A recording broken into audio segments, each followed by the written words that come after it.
immediately remove them from this matchup. We've got 3 mid lane bans already. See where LNG go with their final ban. I could imagine it'd be the Zoe. Scout has looked best on the Zoe as of late, so but afraid to give that volley bear across. So here where I'm imagining here is EDG go back towards something like the Ashe here for Hope, or maybe wanting to go towards the Varus, which he has favored quite a bit. But that Zoe is up and available, and they want to grab that one for themselves. First pick here for Scout. It's also a takeaway from Maple, but the LeBlanc we talked about also available. So we could see the 2 picks that both of these mid laners have been popping off on in a matchup against each other, and there it is. That's going to be locked in. And here we go. It'll be the AD carry locked in for Light. That Ezreal on the bottom side. Now again, this opens up to Juan, who was the original kind of Bard player in the LPL back when he was Caveman, so I'm expecting to see him bring out the potentially Bard here and try and do just what we saw BLG do, lock down these carries like the Zoe and anything that Hope goes for, because Hope often, as we talked about, will go towards Varus, will go towards Ashe, and will often struggle against picks like this Bard. We are going to see the Lee Sin here for JJ, who's very expected, but then Hope going for this Kalista is his second most played AD carry. But, I mean, it goes back to what we were saying. Both of these bot lanes are going to try and play aggressive and try and find themselves advantages in the 2v2. This is still something, though, that can struggle against this Bard pick, which is why LNG are looking to nab it for themselves now. And surprising to see the lack of jungle priority in this series, but when we just highlighted how important this mid lane matchup is and how important the players highlighted this bot lane matchup is, I'm not surprised to see those priorities shift. And immediately you'll see the bans come through on towards Mako. We've already seen the set band. Nautilus is his most played. There's things like the Leona there as well, but also things like the Thresh.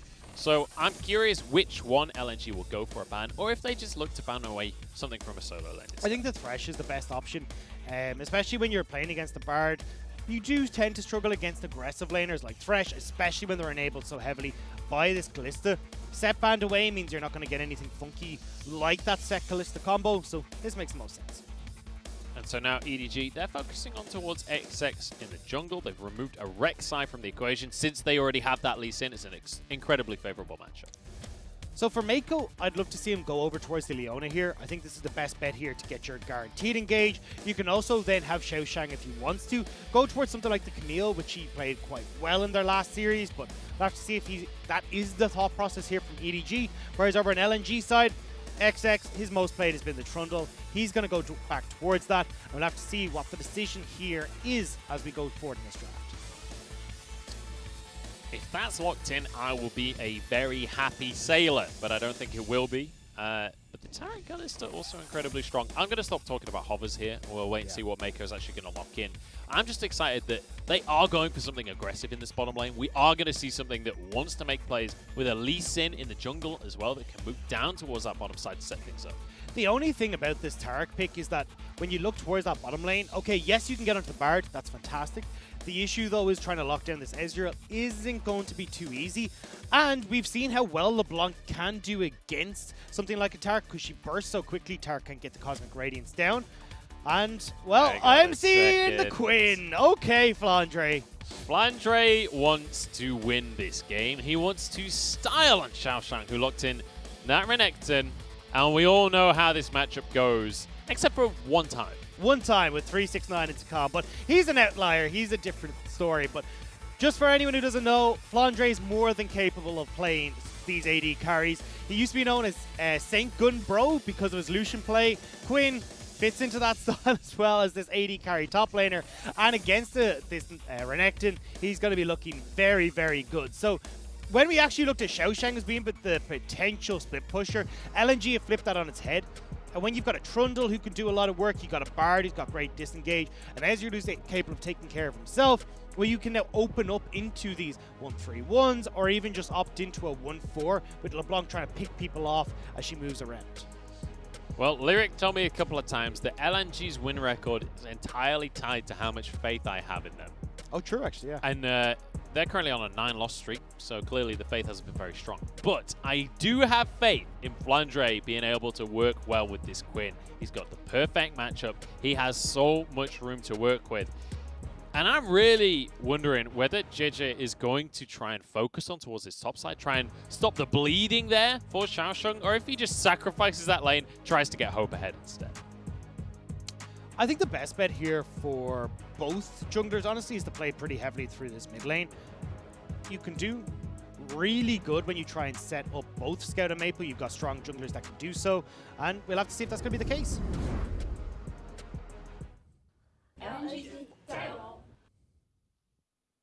No Gyos for EDG. Feels Oh bad. God. Yeah. But LNG got some Gyos, so there's that. It's actually really surprising for me because Yeah. EDG as an organization has done incredible in the LPL. Last year was the first time since the organization was created that they didn't go to Worlds. This year is potentially the first time since their inception that they don't actually make it into playoffs as well. So I think it says a lot about how this organization as a whole has slowly been falling down. That The fans are angry. Fans That's are why angry. there's no Gyos. The fans are angry. I don't think that's the case. I've seen, even on Twitter, even the English fans, like, EDG still has a big old fan base, even when they're not winning. So I'm sure it's not going to be the case. I'm sure they're still very loved. Flandre going with the press of the attack on the top side. Xiaosheng is going to have a really hard time in that lane. But I am curious how it goes, because Xiaosheng has been one of the shining lights for EDG in their most recent series. He really has been, but this is a very difficult matchup. And as you said, the only time we've actually seen this matchup going even remotely well for the Renekton was 369. He was able to pull it off against Khan, but I mean, he still didn't exactly win, did he? He just went even in CS. He didn't die, essentially, yeah. He wasn't a massive dead weight was the main thing. Let's just quickly clarify that, because you can see Flandre starting off with a cull, which, if you get to start with a cull, you know you have a really heavy advantage. Stun onto Light in the bottom lane here as Hope to be able to follow up with the Hail of Blades. That's some really good damage at level 1 from EDG here. But I just want to clarify that top lane matchup here. Quinn, if the Renekton is able to go even in CS, that is considered a massive win. That's how strong this kind of matchup is. And you're already seeing it working out for you right now. And the reason that Flandre's gone for the press attack, we sometimes see the electrocute, but press the attack definitely means that you can get a lot more damage off over the course of this, because you can go for the E where you get that quick slow and you get that little bit of CC that can set up for a couple of your autos to follow in, and you just destroy this Renekton. So we got to have a look down at the rest of the lanes then to see how both these sides can try and have impacts that either an LNG side can set up for Flandre to be successful, having XX played through top side, played through this mid side, and on the opposite side for JJ, if he can try and have a massive impact in the bottom lane, so Hope, Mako, Scout can carry enough that Xiaosheng's deficit doesn't matter.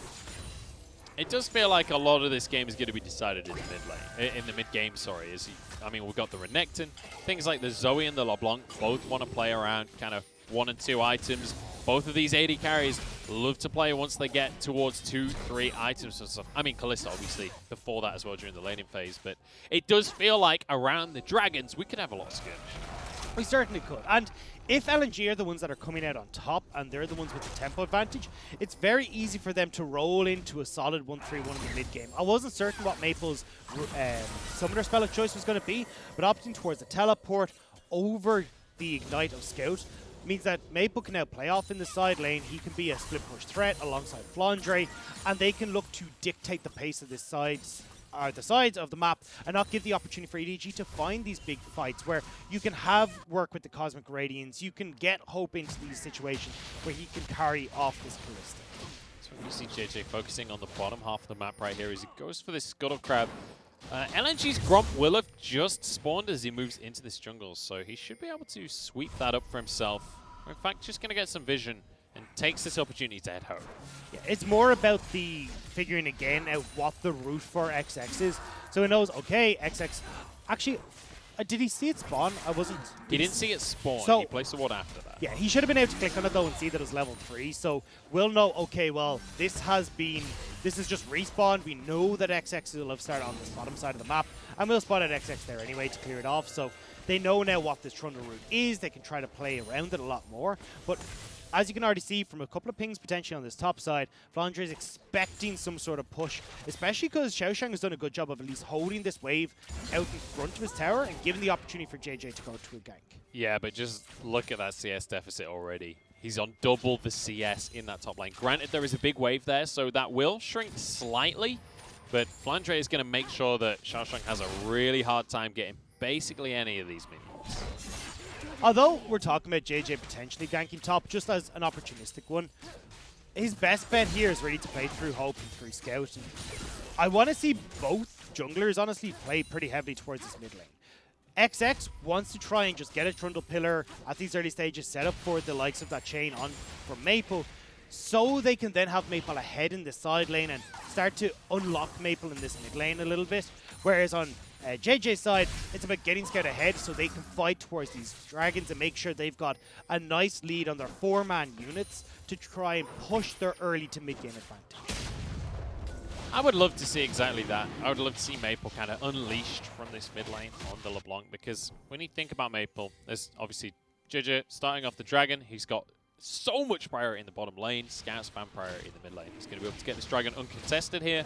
But Maple, let's just remember that this guy has multiple LMS championships underneath his belt. This is a guy with a ton of international experience. This is a guy with an accolade cupboard as big as your house, which is a very weird sentence, but I want to see more of that Maple. And I want to see that experience come into play in this game, because he's got multiple different options. We said, hey, look, he can go for a little bit more of an aggressive style of split pushing on this bottom lane, where if he's matched with Scout, okay, cool, you just back away and then you use your knowledge of going, right, how's the best way for me to join in with the rest of LNG and try and make a pick happen? Or if he can outsmart Scout in these side lanes and actually use the pressure he has with his teleport to start picking away at these turrets, maybe even opt into a 0-3-2 along with Flandre. Like, Maple has a bunch of opportunities here to bring that experience that he has from the LMS, that years of world stage experience, to this game. Well, EDG are a team with years of world stage experience, and they're looking for a world stage dive right here. Light is removed from the equation. Maple now arriving, trying to answer, but he doesn't have the damage to take on 4 people. Forced away. There's a kill and a plate taken by EDG. Yeah, XX sticking onto his blue, so not actually coming across to try and help out. Will hand that off towards Maple, but there's that teleport gone, and EDG, they still got that play bot side. Very nicely done here from EDG. You'll see Xiaoshang returning back up to the top side of the map here. So EDG, they get themselves a Dragon, they get themselves a dive in the bottom side of the map as well, and now Herald spawning in 30 seconds, and everybody's just recalled. And we said that this is what we wanted to see from EDG. JJ's in a matchup as Lee Sin where he takes over against XX at level 6. The second he hits level 6, he plays down through the bottom half of the map where he can get Hope enabled, enable Scout. They get the kills, they get a plate. However, though, as you mentioned, this Rift Tower spawned. I would be a little bit wary as EDG about how we want to approach this. Because if Flandre is able to come in and have a big impact off of this purchase that he's just going for, could be a little bit more difficult for them to fight, and that's why EDG are trying to scout out right now if they can enter into this river, if they can maybe contest. But look at that first purchase already come through from Flandre, whereas Xiaoshang has only got the boots there for himself. EDG trying to scout it out. I see what you did there, Dagda. The Herald is going to be started by LNG. We did see that Hope moved to the bottom side of the map once again, cleared away those minions, so he's going to be late to the party. This could be the opportunity for LNG as Xiaoshang going to be bullied a little bit by Flandre at the start of this play. Trouble Bubble comes in. XX looking for the smite. I'm not even sure who managed to get that one, but it's XX close to death, but manages to get himself a little cup of cocoa. LNG looking to win this fight out. That's 1 kill for them as Flandre is just tearing Scout a new one. Xiaoshang on his own, but in goes JJ to save the play. What was that on the Lee Sin? Beautifully done. Xiaoshang going underneath the tower, but Duan kills him. It's complete chaos, but EDG come out on top. EDG come out on top when it comes to the kills. That was the Rift Tower going to LNG though, but JJ saved that play. That was so well orchestrated from the EDG jungler. That was beautiful. I just want to see a replay of that already, because that was insane. As you rightly say, XX did get himself the Herald, but in terms of gold, right? Look at the gold difference right now. 2,000 in favor of EDG already. And I was very worried about EDG are going into this play. As you said, coming into this, Hope's on the bottom side of the map. He's going to be a little bit late. And you can already see Flandre getting Hope, trying to get the prod down. But then, as JJ goes in, they already get XX super low. This kick as well was perfect to buy time for JJ to get out, but as well, splitting that damage across all 4 members. And then this 2-man play between Xiaoshang and JJ just rips apart LNG as JJ is getting so much damage out as you see Scout popping Maple on the backside of the fight. We see Xiaosheng and JJ literally 2v5, and then Scout is like, oh, Maple? Oh, you wanted to escape, you idiot? I don't think so, buddy! Shuts him down with a trouble bubble, finishes that kill off, and suddenly look at the scoreboard. JJ is so far ahead, it's unreal. And this can be, or at least accelerated even further with this Dragon coming up in 40 seconds.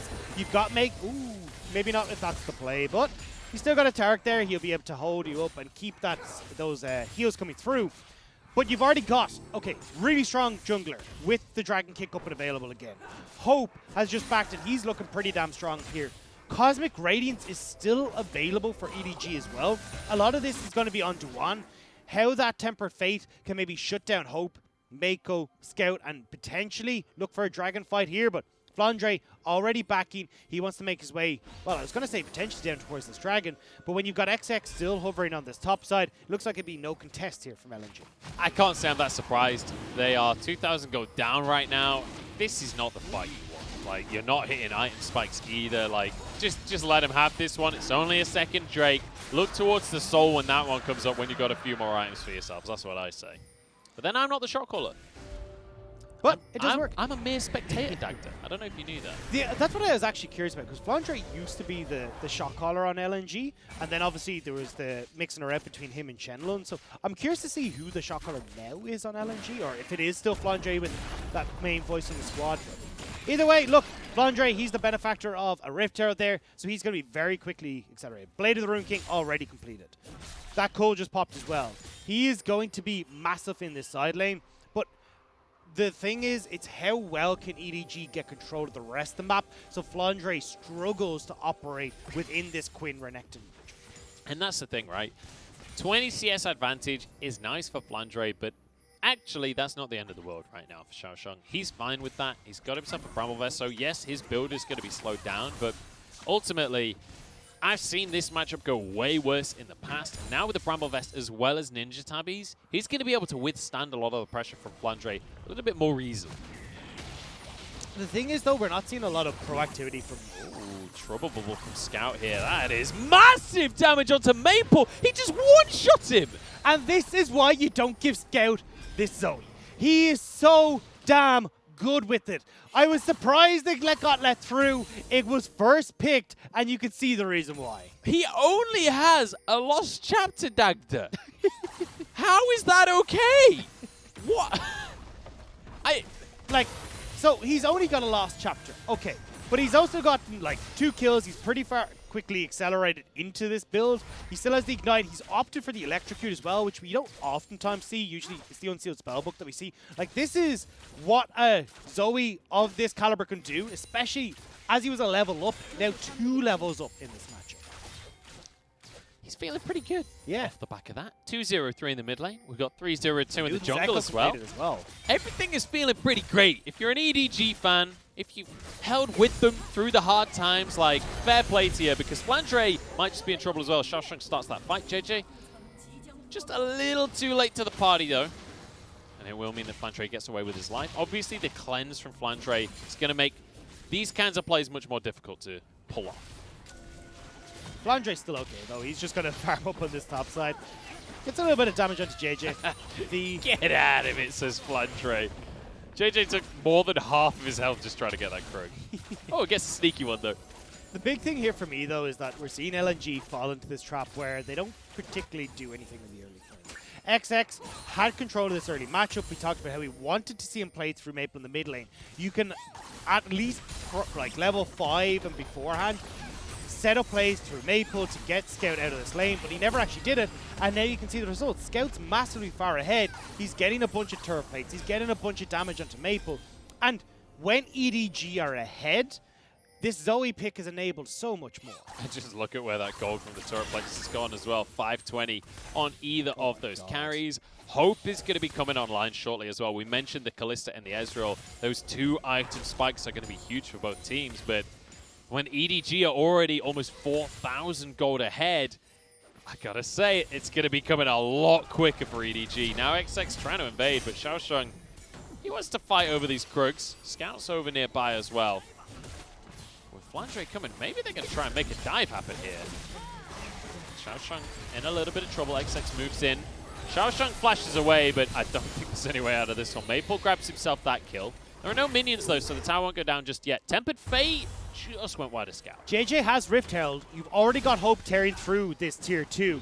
LNG need to back, or this will turn into inhibitor turret top for EDG. Oh, this is bad news right now for LNG, because this will be the tier 2 guaranteed right here. The Herald will be dropped as well, but the tower goes down before that gets a charge, so it will just walk on through. So far, it's a 1-for-1 tower trade, a tier 2 for a tier 1. And now with a charge, they're going to be able to finish this in-hip tower off as well. Beautifully done here by EDG.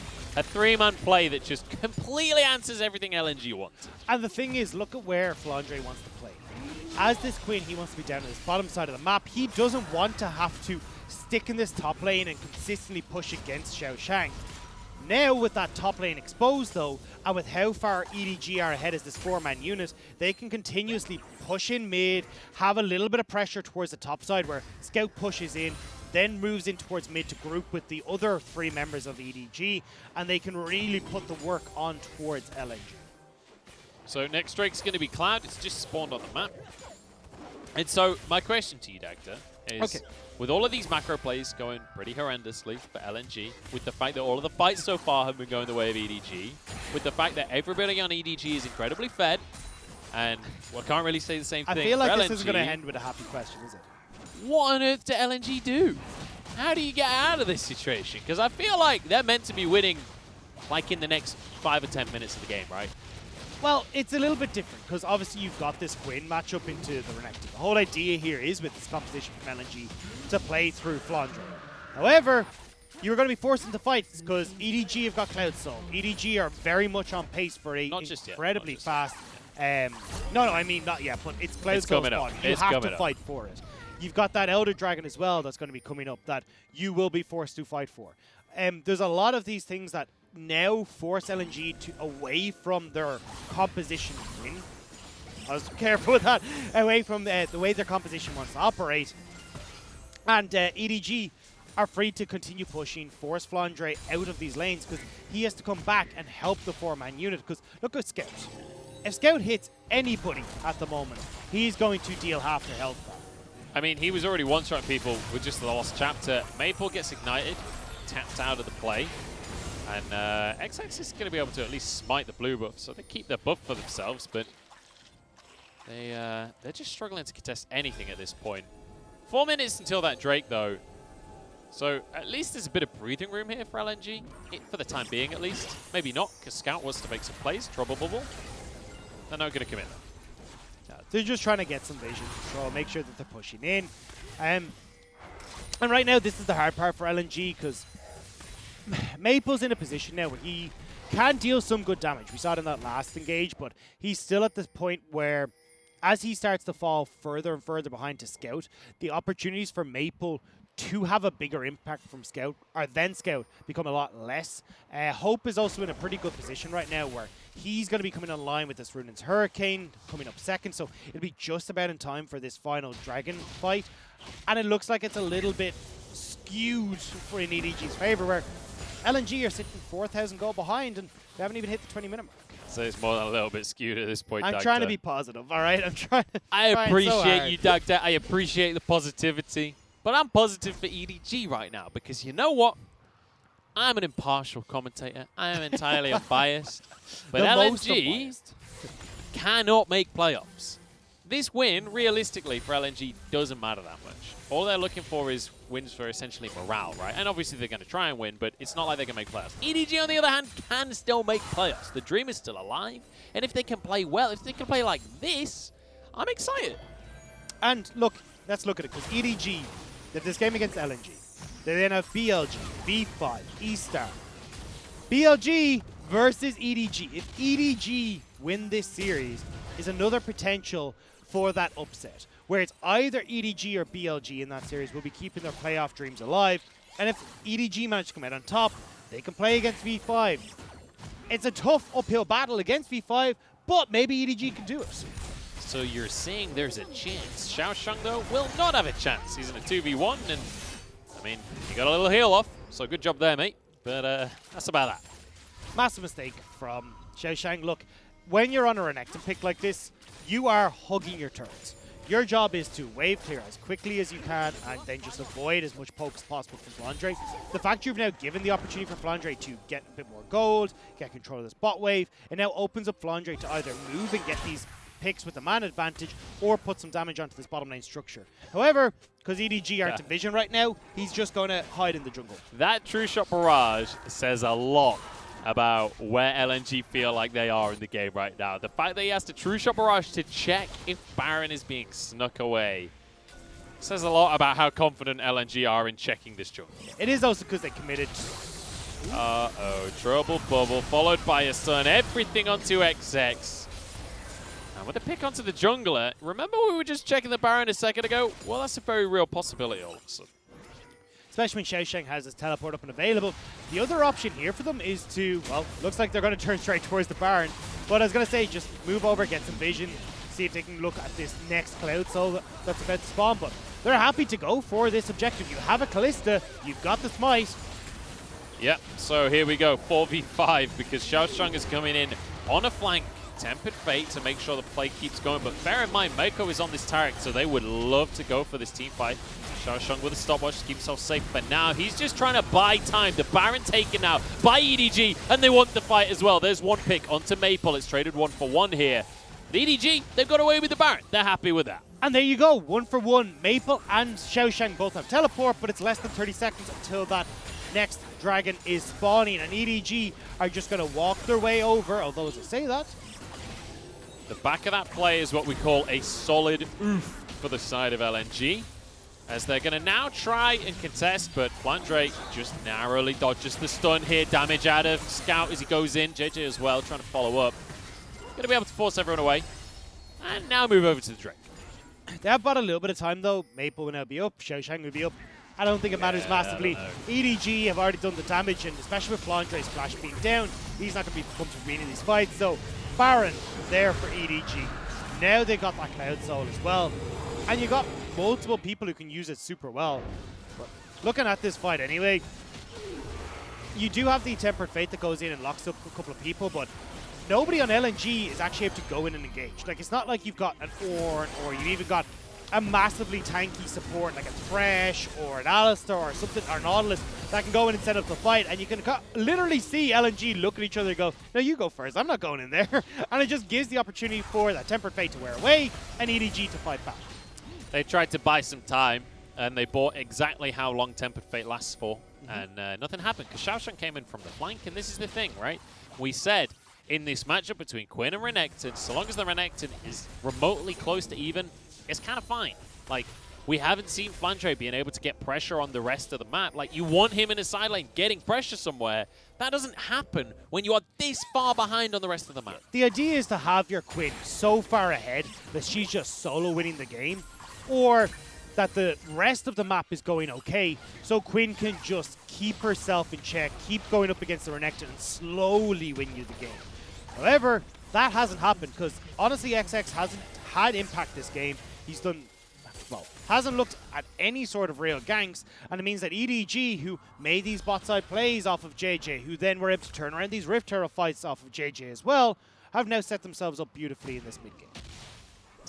Yep, so EDG basically just trying to push this one home at this point. I don't want to call it before it's over, but I mean, I'm looking at the gold lead, I'm looking at a Cloud Soul, I'm looking at 30 seconds remaining on this Baron, I'm looking at a Trouble Bubble hitting onto XX, but somehow Scout missing a Paddle Star on a still target. But another tower goes down. That's the last of the tier 2s. The top lane inhibitor was already open. There's a Magi's for Scout as he's got a 2,500 gold lead in the mid lane. Dagda, I'm running out of positive things to say here for LNG. There isn't. I ran out of positive things about 10 minutes ago. I mean, Flandre can't even go across the river right now before he feels the need to back, because EDG can jump all over him. So hang on. They're going to do exactly that. Uh-oh, Flandre, you're in trouble, my friend. He's got Cleanse, but I don't think Cleanse is going to be enough right now. In fact, doesn't even opt to use it. JJ grabs a kill. And it's another easy pickup here. That felt a little bit like tilt from Flandre to me. I mean, look, that's what his job is. Not the tilt part, but to keep pushing in the side lane. And Dude, I want to join this roster because I'm really good at that. Really good at tilting tilting. is what's required, I'm the new top laner. But yeah, I mean, what do you try and do here? Your job as Flandre is to try and split push. You can't even push out past this river anymore because EDG are able to collapse on you. And look, we said, hey, you do have to back. You should respect this, but your only hope as Flandre is that EDG have backed and maybe you can shove this wave a little bit further than you're supposed to. But EDG hadn't, and they catch him out. 9-5 on the scoreboard. 6,000 gold lead, almost 7,000. 7 towers to 2, 4 dragons to 0. Feels pretty good if you're an EDG fan. And you know what? EDG fans, they need this. The one thing I will say, though, Dagda, if you guys remember, and I'm sure you do, EDG fans, quite recently, EDG played against a team known as FPX, or Fun Plus Phoenix.